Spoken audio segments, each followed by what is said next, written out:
Hi, folks. You are watching and listening to Sipping Off the Cuff on Tequila Aficionado Media on all of our channels and networks.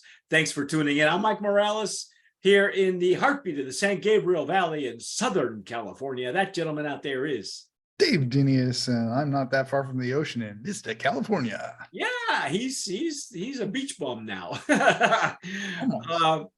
Dave and I'm a I bum. have been so fortunate because we have been chasing this brand since he and I first tasted this expression. Yes. This is Santo Mezquila. Sorry, I had to turn it around for a reason. Right. Yeah, Santo Mezquila. This was the first. Let's put it this way. Now, if you've been a long time viewer of Sipping Off the Cuff, you know that Dave and I, one of our first reviews together was Santo Mezquila. We did this one a long time ago. Yeah, a long time ago. I think 2013, somewhere along there, 15. Not that far. I've only been doing this since 17. Yeah, well, here's the thing. This was the first expression that Sammy Hagar re-entered the tequila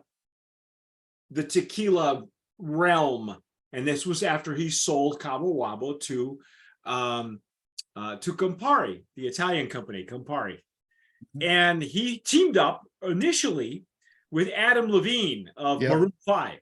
Yep. My understanding is Adam's off doing his own thing, which Jason Silverman and I have had Adam Levine's tequila. It's great.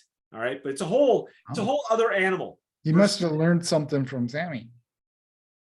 Oh yeah, he must have. And hopefully Sammy learned from this expression, because if you watch our initial review, it was mixed reviews. Yeah, it got mixed reviews. By the way, you know, one thing I didn't point out on the bottle is it's got a hammered look on the glass. Did you notice that? Yes, I did notice that. Okay. I noticed that a long time ago with the. Yeah, I didn't put that together. I was just so disappointed. You can see you can see the initial glass flow in there. Yeah. The ripples. Yeah. The ripples in the labeling. I've been to this distillery. It's distillery 1107 El Viejito. At that time, there wasn't a whole lot of information that they sent to us about how they did what they did. Right. For those of you who aren't aware, this is a 50, right here on the label, it says 50-50 blend of tequila. Blue Weber Agave and Espadín Agave. Right. And now, at this point, Dave and I had never done a mezcal together.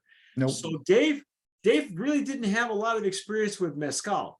So I threw this kitchen sink at Dave, and I didn't know what I don't know if Dave could do anything with it.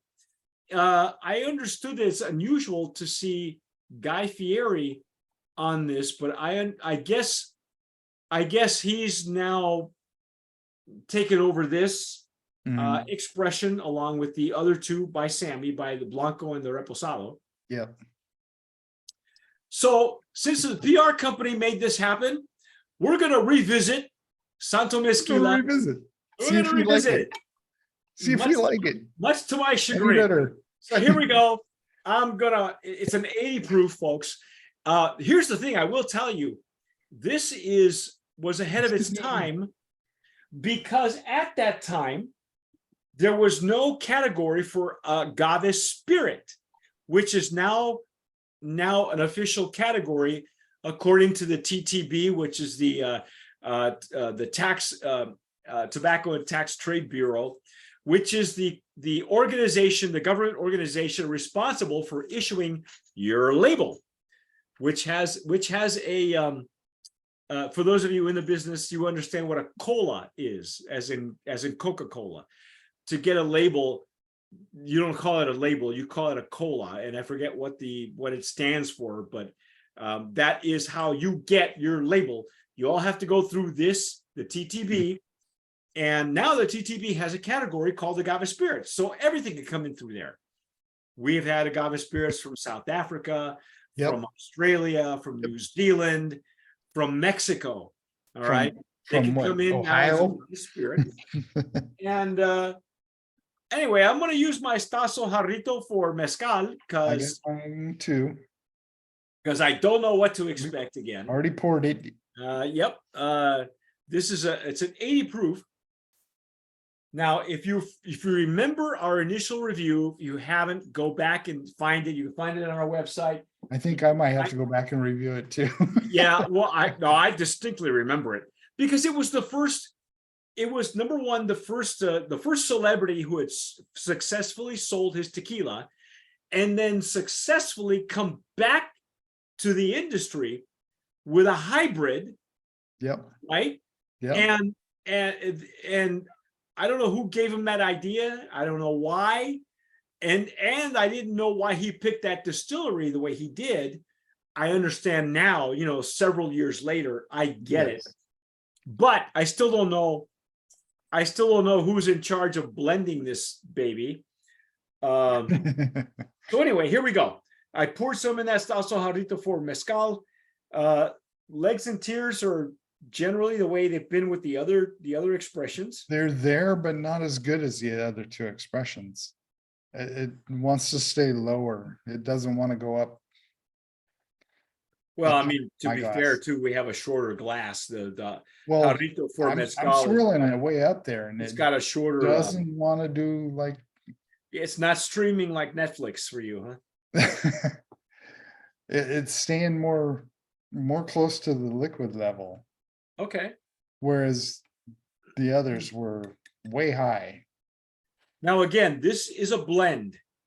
I don't know where. I would assume that they're blending it at El Viejito. I'm not exactly sure what that process is. I did not ask Juan Eduardo Nunez, who is the owner, considered a master distiller, but he also has another one who is his chemical engineer is a woman named Karina, and he does know how to distill. That was one of his first jobs when he came back to the family distillery. It is nice, clean, and shiny.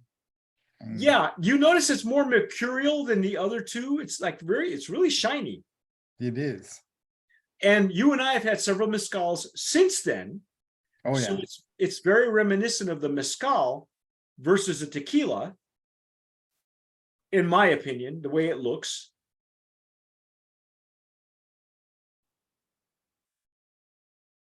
Let's nose it. Let's shall. I get the Espadín. Oh, right away. Now, you know what else too, Dave? But it's not real potent. Do you know what else? It just occurred to me. Did we even have the Jarritos at that time, or were we nosing everything with Riedels? We did not. So this is Riedels again, or even Glencairns, one or the other. Yeah, it was Riedels, and we didn't have the Jarritos. I got instant Espadín right on the nose, right away. But there's a mellow sweetness down in there. So this is a first for us. The revisit is going to be different. It is different. I get a real mezcal nose on this. Now they have it on the label artisanal.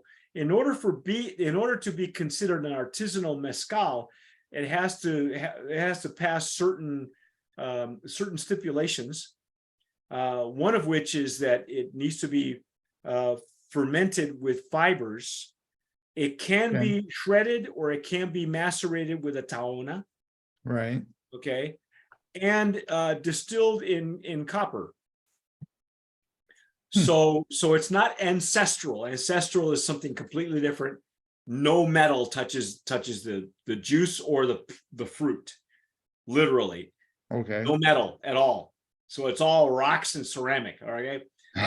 But this one's considered artisanal, so I'm gonna go with that. That's what it's got on the label as well.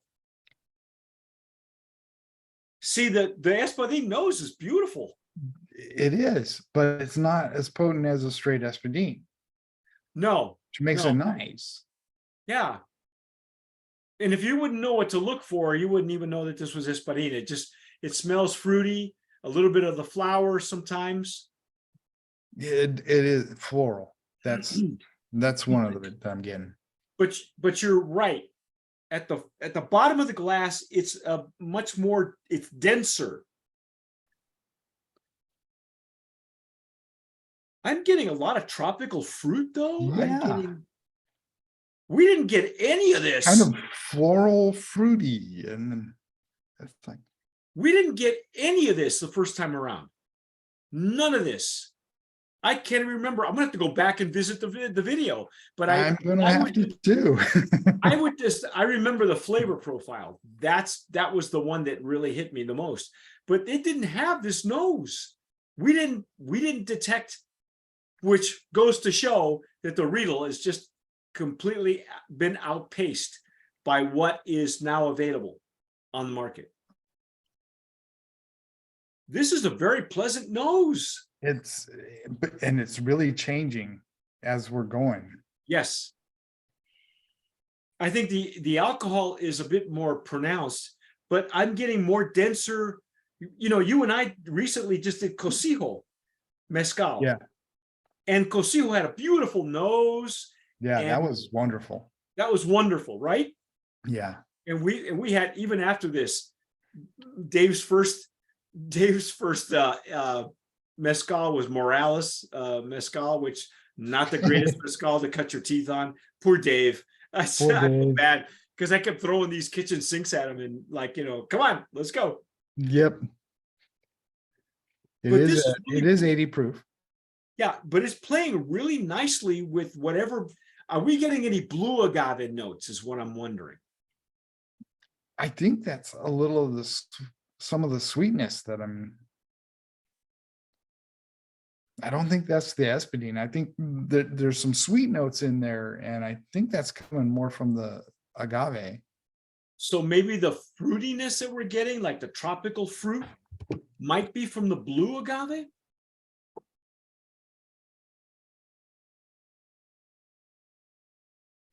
Wow, you still have a sample of that Blanco? Yeah. Smart move.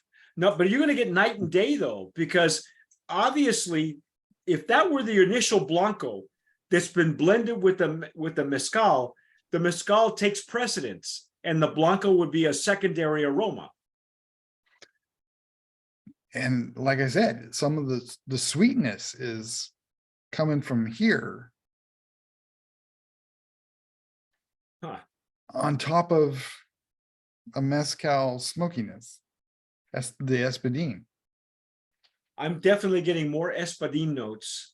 Yeah, there's more espadine notes, definitely. See, the funny thing is, I think you and I have had mezcals in the past where you get some mezcals have a fruitiness in them, you know, like a plantain or a papaya or a guava. It's more like a fibrous fruit, depending on where it's made and where it's distilled. So whether you're getting the fruitiness from the tequila or from the mezcal is hard to know. It's hard for me to detect, and I've had several mezcals since then. Lots of mezcals. I don't know, just going side by side, I could get a little of what I was getting in the Blanco. I can get a little of that in the Mezquila, but it's got the espadine on top of it. Yeah. But it's not totally blanketing the tequila. Okay. Well, it is evolving. You're right. It's like enhancing and muting the tequila a little bit. I don't know if muting is the right word. Well, you know, the Highlands tequila, and especially this distillery is in a Totonilco, which is that golden triangle. And it is known that tequilas coming out of there are more known to be floral, some fruitiness. You know, they're not as dense as like the ones coming out of Arandas or even a Matitan, which is more mineral. Yeah. You know, I know this distillery, they don't have well water. They buy water. They buy they have water delivered to them, so they use a specific deionized, I believe is the term. So it's not well water, and it's not river water. Deep well water. Is that what they're saying? Well, maybe the mezcal is in deep well water. I can believe that. but to my knowledge, the tequila, they don't have an actual well. I could be wrong because it was not an element that we were discussing, but I thought that they told me that they actually buy their water because they don't have a water source near the distillery. Sure. And you know what? That happens. Yes, that happens. Here's the other reason why. While you're driving up there, the first distillery you get to is Patron. Patron uses all the water they can. Yeah. They shut twice a day. They shut the water down to the town because Patron is using it. Well, even Cascanes, they told me they now have to truck their water from their you got to truck water source. That's not uncommon. It happens, so yeah, I believe it.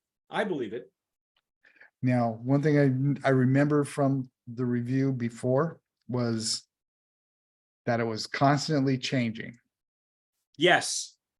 At one point, it seemed like a tequila with just a hint of smokiness, and the next it was like a muted mezcal. So yeah, it swung. It wasn't staying like right down the middle.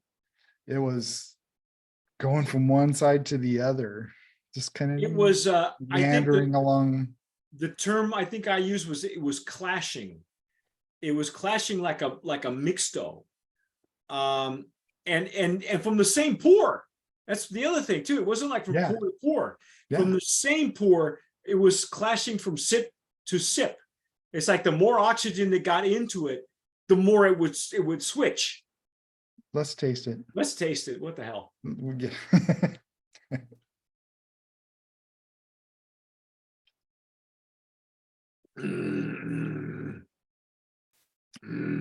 Definitely more agave bite, peppery bite.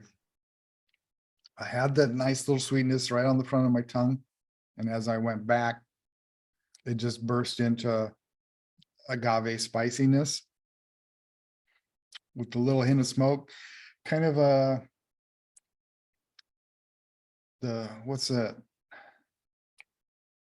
15 Arte Gnome, the one that uses sits in the mezcal barrels. Oh, okay. That version, that's a reposado though, isn't it?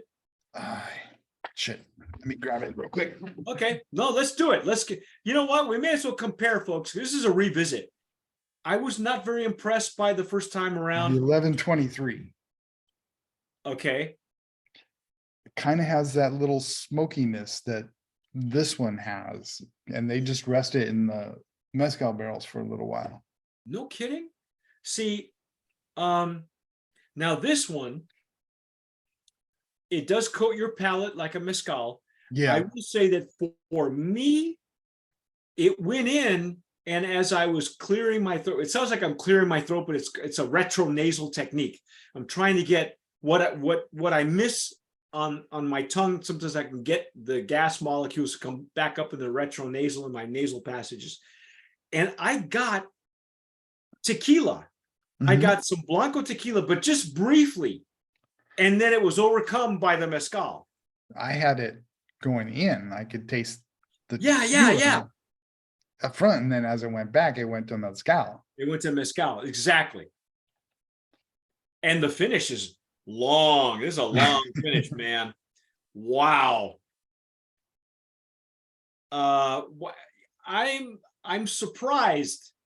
And I think number one, Dave, you and I have had so many more together. Yes. You've had more mezcals together.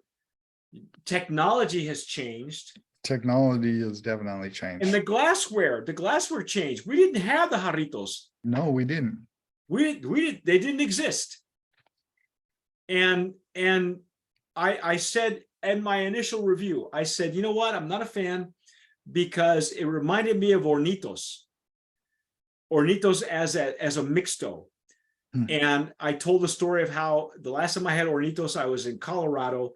It was a cold winter's day. Yeah. Somebody bought a bottle of that. and we were outside smoking cigars and cigarettes, and not in the house. So we had our parkas on, right? It's cold. You know how cold it gets, and Oh yeah. and you want something to warm you up, right? So we're taking shots. This was prior to even me getting the tequila. Shots. We had shot glasses, and every shot in the cold winter air of Colorado, every single shot from the same bottle was different. One time it was smooth. The next time, I mean, smooth, because that's all I had as a descriptor. The next time it was like it'd been shaken and cut loose with a pepper. And it's like, oh my God. This is constantly evolving too. Yeah, but it now changed back then. It changed. It's still wanting to change taste to taste, smell to smell. As we get lower in the glass, as it opens up more to more oxygen, yeah, it's changing. It's evolving. But you know what, Dave? I'm not as put off by it this time, and I'm not sure why. That's good. How about you? I'm not either. But last time if I remember right, I had some like prior to the tasting, Right. not knowing that I was going to do the tasting for it. That's why it's off the cup, folks. It was, as the bottle just sat on the shelf, I'd try it different times, and it was tequila, mezcal. It's going back and forth. It's still doing it. It still wants to do it. But it's not as bad. It's much more palatable. Yeah. I will say that it must be very difficult to be the master distiller and go, okay, this is what we're going with. Because too much one side or the other, and you mess it up. And to be able to get the permission to let that distillery do what it does. Now, I don't know if they run it through another still. I don't know what their process is. I do not know. Don't know if they just take the Blanco and mezcal and go. Yeah, and then go, well, I think we're gonna go with this. Put it in the bottle. Yeah. There's got to be a lot of trial and error. There must be at least 20 different samples that people went through and go, okay, not that one. Okay, maybe there's got to be. It's got to be. It's like a March Madness bracket. You keep narrowing it down, and it's not your winner. Maybe they've refined it too since we've had it then. Could be. It's been several years. 5-ish years. Probably at least. And this was the juice that Sammy decided to come back in with. Mm-hmm. And there were so many questions for me, like, why did they pick El Viejito? Why did they go there? How do they do it? We didn't get any information on it, and we still don't have that. We still have no information on it other than it's 50-50. Yeah, 50-50. It's like, but I will say it's much more palatable now. Better in a cocktail. If you're a shooter, if you're one of those people that still shoots tequila, here it is. If you want to suck a lemon or a lime with this, you could. Sure. I think it would hold up definitely in cocktails. Oh yeah, for sure. I think that was the initial idea, is to hold up in a cocktail and not get lost in a cocktail. Here they are in their little pamphlet. It's got Mezquila Paloma. You know what? With a ruby red grapefruit from Texas, or a nice, really a big grapefruit, I get it. I would see that. Even with a fresh really well in it. It would probably accentuate it very nicely. You know what else too?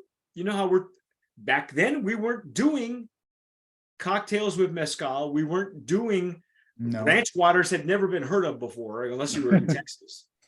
Yep. You could put this with a splash of Topo Chico. Oh yeah. On ice. Oh yeah. Maybe a squirt of lime. Yeah. or grapefruit. What the hell? Right? Grapefruit. There you go. Yeah. Now there's lots of ways to make this work, whereas before it was just a shooter. I never even considered it as a sipper. I just didn't. Now, what do you think? Could we sip on this? Could we sip on it? We're sipping on it now. Well, I know, but I mean, as a rule, would you sip on this? I think it's versatile. I think you could sip on it if that floats your boat. If you like the mezcal, but that's tamed down mezcal. If you like your tequila with a little smokiness, sip on it. Okay, well, here's the bottom Put line. it in a cocktail. Here's the bottom line for us at Tequila Aficionado. When we first tasted this expression, yeah, we had no category for it because the TTB had no category for it. I don't even know how Sammy brought it into the country as what. I think what happened was he could bring it in because he's Sammy. Well, no, number one, because he's Sammy, but number two, you still have to qualify to get a label, to get a cola. You still got to go through the government agency in order to be granted a label that you see right here on the bottom. All right. So I think what happened was that they were able to come in because they were being distilled, or they were being blended at a legitimate tequila distillery. Right. Okay, I'm going to put it to you in this question. We couldn't categorize it, and we couldn't nominate it as anything. And honestly, I wasn't impressed then. Now that we have a category for agave spirits officially in the United States, which is how this comes in now. As an agave spirit. As an agave spirit, that's what it says on the label. And I do believe there is no gnome on there. It does. It would have El Viejito on it. It's got to have it because of the tequila. I'm not seeing a gnome. It says produced and bottled by Tequila El Viejito. It does say that. So there's no official gnome number, even though we know that it's gnome 1107. 1107, 1106, 1107, 1107. So it's coming in now as an agave spirit. But if for those of you who are familiar, it says that right here on the label. You're right. There's no gnome number on it. And I think that was part of the stipulations to continue as an agave spirit, to come into the market as officially an agave spirit, whereas before it did not have that. So would you agree then that it's nominee worthy as an agave spirit? Yeah. I'd nominate it for an agave spirit. We didn't do that the first time around, folks, because we didn't have any of this stuff available to us. We do now. Is it one of the best renditions of an agave spirit? I think it's the only one I've known right now that's got a blend, a 50-50 blend of tequila and mezcal. Yes. If someone else decides to make another one, it's going to come in as an agave spirit, and then we'll do this. Put it against this. We'll put it against this. This is now the standard again. Surprisingly, I guess it won a silver medal in 2018 at Santo Mezquila at the San Francisco World Spirits Competition. Wow. So you're right. Maybe they did find ways to refine it in ways that they didn't know what they were doing back then. I mean, let's face it. Sammy blazed the trail at that point. Okay. So I got nothing else to add. I think you know what? If you're looking for something what's our price point? Here we go. What's our price point? It's a little more than the rest. It's sitting about 55. Okay. Well, we No, can't call it a value. I can't do no, that because you know what? For the money, I'd rather spend an extra $10 to get a Blanco or their Repo, right? less $10. Yeah, less than right, exactly. So, and I think this is more labor intensive. I mean, let's face it, It probably is. I mean, just because it's being a constantly mezcal, changing. just being Yeah, a mezcal too, and and then blend. the distillery has a long history of tequila, but probably very, very little experience with a mezcal. And so there's that. They're working from the experience, the bar that they have, which is primarily tequila. Yep. So I think being labor intensive, and probably very evolves from batch to batch. Can you imagine what it's like batch to batch? And are they even getting the initial mezcal from the same producer in Oaxaca? Are they even getting it in Oaxaca? Are they getting it in Durango? Are they getting it in one of the other states? Can you read that? What is that? What am I looking at? That says añejo. We don't have that yet. We don't have that. And according to Dave, they've got a 110 proof Blanco coming out. 110 proof Blanco. They had it I out. want it. I want that one too. Yeah. Now the añejo, I know that they both Guy and Sammy have barrels of their. You can see those pictures on our Instagram at Tequila Aficionado. I took pictures of it. It's just there resting, and the 110 is a nice clear bottle. So if you see that one, yeah, grab it. I want that, and I want the. You know what? I want the whole line. And I'm so glad we had a chance to do this now with the new technology, and now that I've been to the distillery, and it's still, I'm going to say it's still not my favorite. Yeah, it's not going to be my go-to all the time. No, and it's not a value for the price point, but I give them credit for blazing a new trail. It's an agave spirit. It's an agave spirit that has a nice best of both worlds, I guess. Yeah, depending on what, which world you're looking for. So I guess, if you want to compromise between the two worlds. Yeah, it's kind of like a Reese's peanut butter cup. Yeah, you got your chocolate and my peanut butter. Well, you got your peanut butter on my chocolate, so there we go. Put them together and whew, that's good stuff. That's good stuff.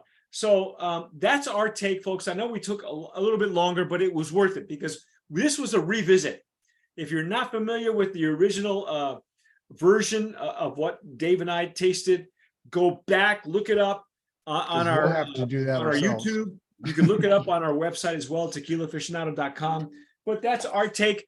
If you folks have had it before, what are you doing with it? Leave us a comment on our YouTube channel. Would you buy it again? For it? Are you floating it on a mezcal margarita? Are you floating it on a tequila margarita? What are you doing with it? Would you buy one bottle and say, no more, or would you buy it again? Right, exactly. There's a lot of questions that I would love to ask Sammy and Guy. Hopefully, I can get those two. Maybe together or separately on another open bar. I would love to pick their brains on that. I know that Alex, our founder of Tequila Aficionado, has interviewed Sammy. This was back when he was only doing audio, when all we had was audio. So we have a podcast with Sammy's voice and Alex's voice, and they're talking tequila. And Sammy has been he's a gourmet first and foremost. I know you guys don't think so, but anytime you've ever done any research on Sammy Hagar, the guy can cook. The guy knows wine. He does. And he knows the fine life. He's the red rocker, but I got news for you. This guy, that's why he and Guy Fieri are doing so well together, because they get it. Can you imagine what it's like to go shopping with these guys at the grocery store? And then watch them cook? Yeah. I want to be the fly on the wall when you guys just cook. Because I bet, you know what? Santo Mezquila probably would have made a great marinade. Ooh, I might have done that. You know, there's Puerco Pibil, requires tequila. I would do a Puerco Pibil with this. Pour some in there while it's simmering, baby. I would. I think it lends itself, like you said. You said this earlier. It's versatile. I might have to try it in my margarita chicken chili. Oh, well, the next time I make Puerco Pibil, which has been a while, but I do make it. I make it like Robert Rodriguez does. You know, like from Once Upon a Time in Mexico. That's his recipe that I use, and it requires a healthy pour of tequila. I'm gonna do it with this because pulled pork wrapped in banana leaves, with as much tropical fruit that you get from this. I'm telling you, just enhance it all. I'm telling you. I'm gonna hopefully I'll be able to get those two on our open bar real soon. But that's our take. I'm Mike Morales. Thank you, folks, for hanging in there. I'm here in the San Gabriel Valley of Southern California. That gentleman out there is Dave Dinius, and I'm in Vista, California. You have been watching and listening to Sipping Off the Cuff on Tequila Aficionado Media. All of our channels and networks. Please subscribe. Hit the notification bell if you're watching us on YouTube. Comments. Leave us comments. If you're downloading the podcast anywhere where you get like iTunes or Spotify, thank you for listening. And whatever you folks do, tomar sabiamente. Sip wisely.